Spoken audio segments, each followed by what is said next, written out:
Hello everybody, welcome to Protouch. Recently Indian Express में एक article publish हुआ, भारत का गिरता कपास उत्पादन चिंताजनक क्यों है। मैंने भी आप ही की तरह सोचा था कि क्या ये विषय इतना ज़्यादा इम्पोर्टेंट है, लेकिन विश्वास कीजिए जब मैंने इस आर्टिकल को पढ़ा, इसकी जो समस्याएं उनको देखा, तो मुझे लगा ये आने वाले कल की एक सबसे बड़ी समस्याओं में से एक हो सकती है। आइए आज हम इस आर्टिकल को बैकग्राउंड बनाते हुए, इसमें और इन्फॉर्मेशन ऐड करते हुए कॉटन के प्रोडक्शन से संबंधित हम आज के इस वीडियो को देखेंगे। भारत देश में या हमारे देश में लगातार 2013 से लेकर के 14 से लेकर के 2022 और 23 यानी कि अमरूबन 10 साल के भीतर कॉटन की प्रोडक्शन लगातार गिर रही है। और यह हमारे फार्मर के लिए, कॉटन इंडस्ट्री के लिए, लेबर के लिए और कॉमन पीपल के लिए सबसे बड़ी आने वाले कल के लिए एक समस्या साबित हो सकती है। आपको भी कभी ये लगता होगा कि कॉटन का प्रयोग केवल वस्त्रों के निर्माण में ही किया जा सकता है या फिर टेक्सटाइल इंडस्ट्री में किया जा सकता है, तो नहीं। कॉटन का उपयोग आप एक बार देखिएगा, पहले ये सब आंकड़े जो कि दो पहले हमारे 2001 में जब कॉटन का प्रोडक्शन स्टार्ट हुआ, तो कॉटन का प्रोडक्शन बढ़ते बढ़ते 2013 और 14 में अपने मैक्सिमम स्तर पर आ पहुंचा।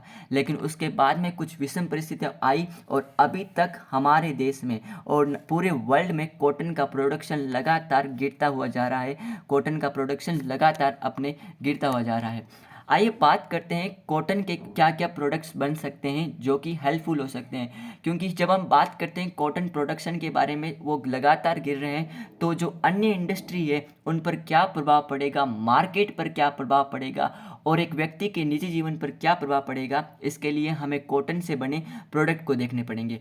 कॉटन एक एक हैवी मैनी यूजेस के बहुत है। कॉटन एक सिंगल प्रोडक्ट होने के बाद भी इसका बहुत सारा उपयोग है। इसके उपयोग में industry uses, food and uses, लाओ विस्तार से बात करते हैं।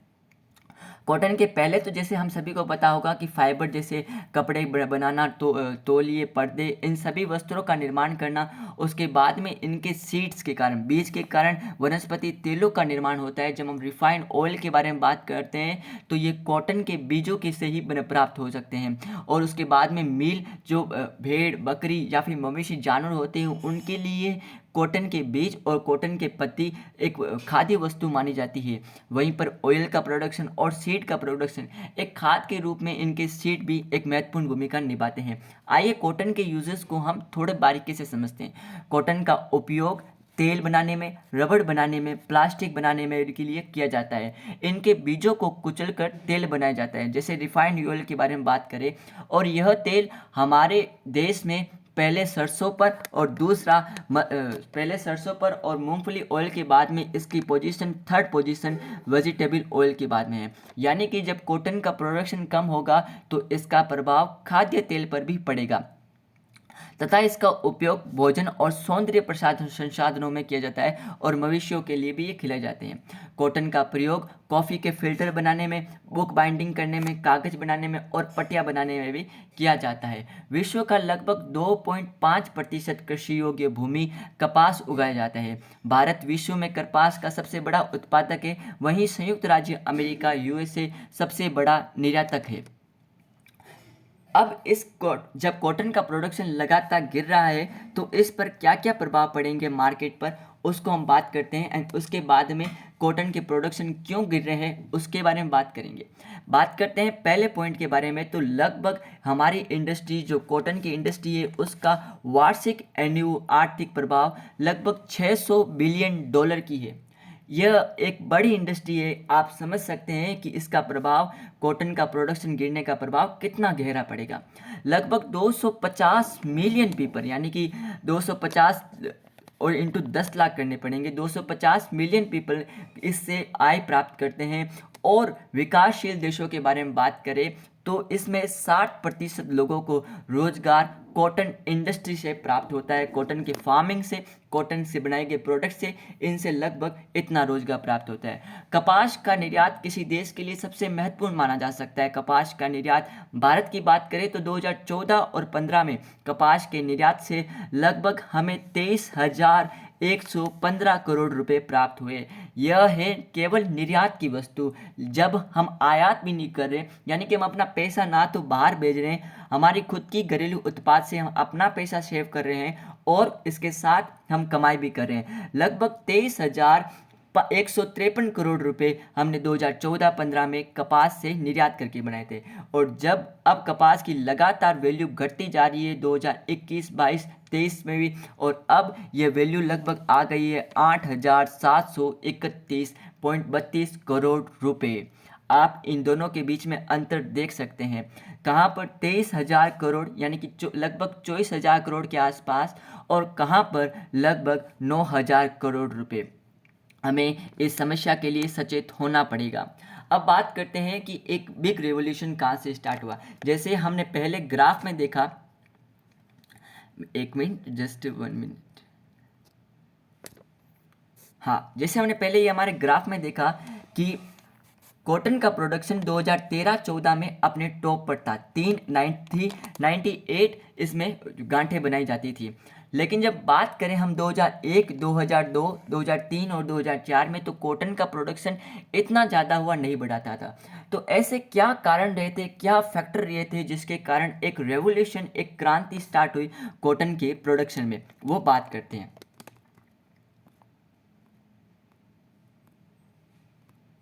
जी, एक बिग रेवोल्यूशन के बारे में बात करते हैं। कॉटन के प्रोडक्शन में आई वर्दी बीटी रेवोल्यूशन कहलाता है। बीटी रेवोल्यूशन क्या होता है?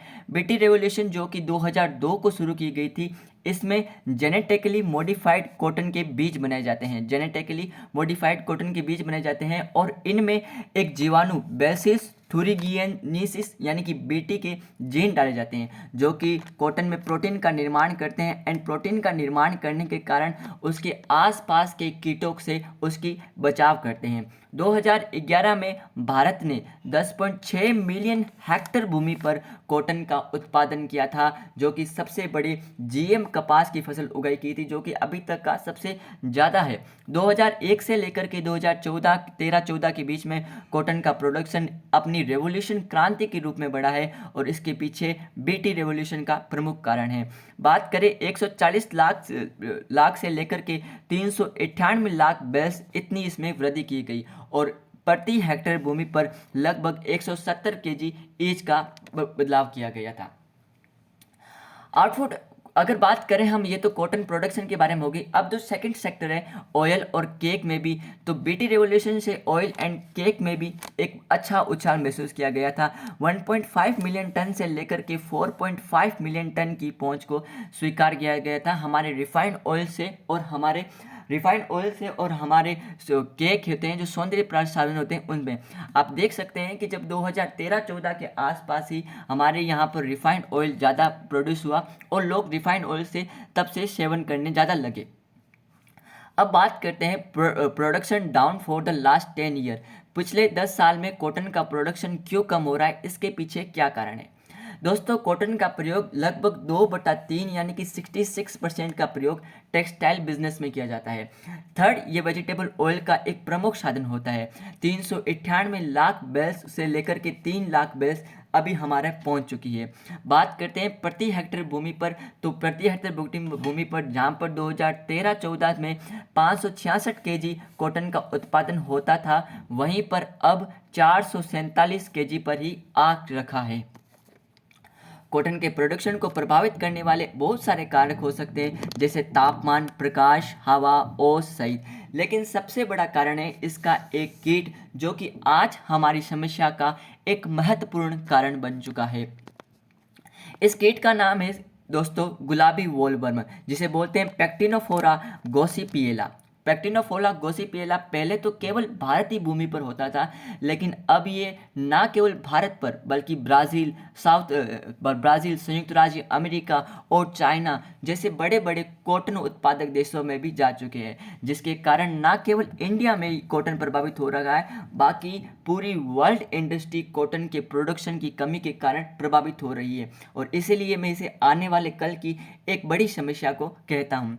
कपास की फसल को नष्ट कर देने वाला ये गुलाबी वॉलवर्मा एक छोटा सा भूरा बारा कीट होता है। गुलाबी सींड कपास के ये बीज कोश में छेद करके उसके बीजों को निगल जाता है, उसके बीजों के लिए अपनी खाद्य वस्तु के रूप में यूज़ करता है और बीजों को निकल जाता है। इसके बचाव के लिए हमें इमानोमैक्टिन बेंजोएट 5% एसईजी, ये कुछ केमिकल्स हैं, और सबसे अच्छा प्रभाव हमें उचित पानी देने में मदद मिल सकती है। अगर हम लगातार पानी देंगे तो इसमें हमें हेल्प मिल सकती है।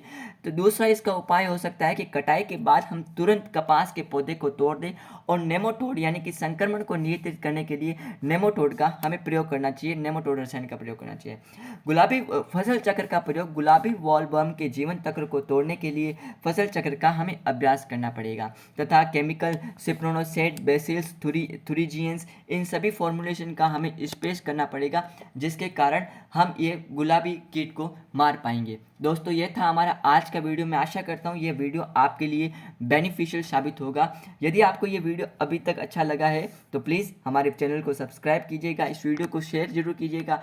राइट, अपना ओपिनियन है, अपने कुछ विषय पर आप चाहते हैं वो जरूर लिखिएगा और इस वीडियो को लाइक जरूर कीजिएगा। Thank you so much. Please give your support and love to protest